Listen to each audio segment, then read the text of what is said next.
Hey guys, this is day 18 of the trading journey. Unfortunately, there were no trades today, and because there were no trades, even though there were no trades, there were some opportunities that we could have took a stab on, but I just wasn't present there to capitalize on the opportunities. But I'm going to show you guys the methodology that I use, the exact methodology, the exact technique and tactics that I use to identify strong levels in the charts. I'm also going to show you guys how we're going to trade them, how we're going to manage the profits, the stop loss, the psychology behind all these trades. And we're also going to delve into the logic behind why we create these levels in the first place.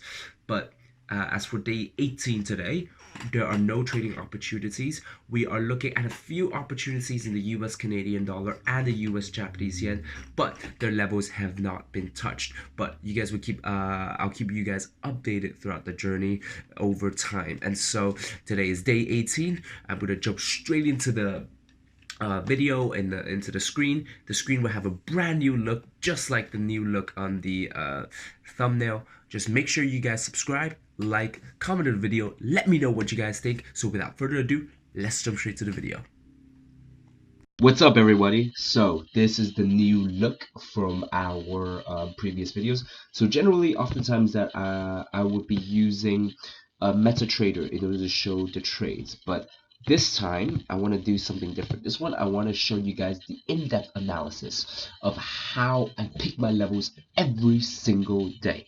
So I am a student of Traderdale. If you don't know Traderdale, there will be a link in the description to his website, his blog, his program. He's an amazing person. He changed my life and changed the way I traded.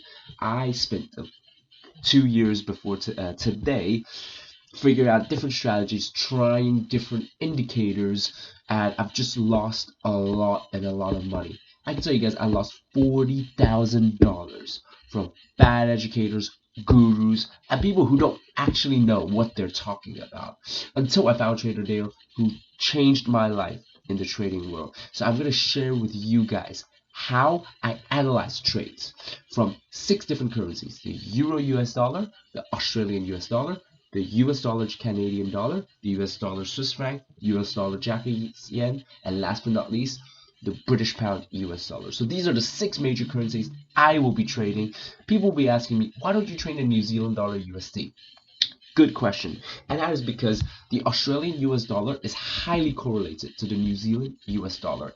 This is due to the close proximity between these two countries and their close network in economies. Also, a lot of the economic development in New Zealand is driven by Australia. The biggest banks in New Zealand are actually Australian banks. So this means that instead of trading in New Zealand, which is a subsidiary to the Australian dollar, focusing on the Australian dollar is more than enough. So these are the 6 currencies that I'm trading, and so let's jump straight in right now to the analysis. So just like that's what's shown on the video, there are no trades today, but there are a few opportunities that could have been real trades, but I did not capitalize on them.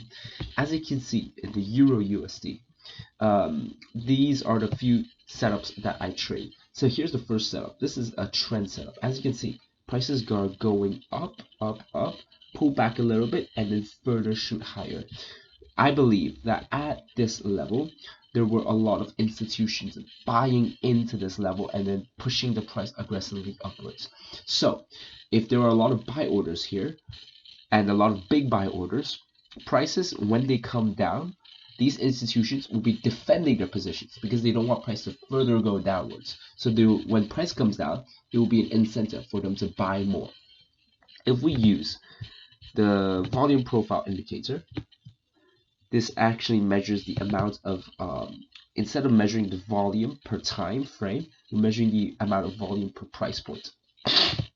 We can see that there's a strong volume right at this level. So if we drew this level right here, this is 1.10603. And if I could direct your attention to the bottom right chart, this is the 15-minute time frame, 30 minutes time frame.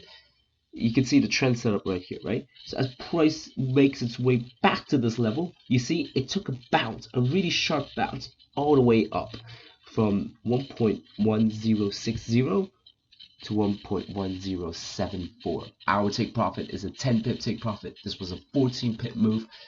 This would have been a profitable trade, but we did not we did not draw this line, we did not capitalize on it, and so this was unfortunate. Next trading pair, Australian US dollar. Australian US dollar, there was a very important level. As you can see right here, prices are coming down. They are consolidating sideways before further pushing downwards. The price action that pushes downwards goes to show that institutions are aggressively selling. But institutions has large amounts of capital, and in order for them to get a good fill, meaning in order for them to get to enter the position at a constant price without their big orders affecting the market price too much, they tend to enter the positions during consolidations and then finally pushing the price towards the direction that they want. So if we use the volume profile indicator, what we can find out is that at this level, there's a really strong level at this area. You can see from the volume indicator that the bars represent the amount of volume at each price point. And we can see that at this price point, 0.6715 is the largest volume. It means that institutions place most of their sell orders at this level. So if we draw this level, prices went down, consolidated down there for the next 2 days before coming back up all the way. Now, this is a very specific type of trade. We call it a reversal trade.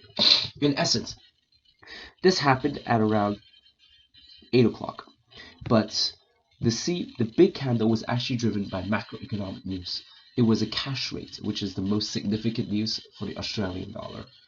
Prices shot all the way up to this level. Since this level was an original sell order, we would have placed a sell order under normal circumstances without a macroeconomic news. But since there's a macroeconomic news, we let it play out. If we look at this 15-minute chart, prices went all the way up, right? And then it moved sideways. Now, as prices went all the way up, they broke this sell level by 10 pips, right? They broke this level by 10 pips. This goes to show that buying is greater than selling, right? The buying pressure is a lot higher than selling pressure. And since this was an original sell level, buyers that pushed the price all the way up overtook that sell level. And so it means at the same price point, at the same level, there will be a lot of buyers, more buyers. And so as prices come back down, they're going to retest this level and prices will go back up from there. So as you can see, we come back down, touches this level, and the price went back up. So this is a very accurate strategy that we adopt on a daily basis to find trading opportunities. Next one is US dollar, Canadian dollar. There are no opportunities right now, but as you can see, we call it a volume accumulation setup, where prices come up, consolidate at the sideways, and then push up aggressively. So if we use our volume profile indicator, we can see that the greatest volume is at this area, 1.32428. This is a free trading signal for you guys. You guys could write down US dollar, Canadian dollar, 1.3243. This would, as prices come back down, these institutions will want to protect their positions. So when prices touch this level, they would start buying more and cause prices to go back up. US dollar, Swiss franc, nothing much. US dollar, Japanese yen, new level created right here. Significant strong level where we believe that prices would retest this level and go back up. Finally, British pound. The British pound is showing some opportunities, but it hasn't touched the level yet. So we're not going to consider it as a selling opportunity for now, but we're going to keep a lookout. So this is basically the framework of how I pick trades every single day.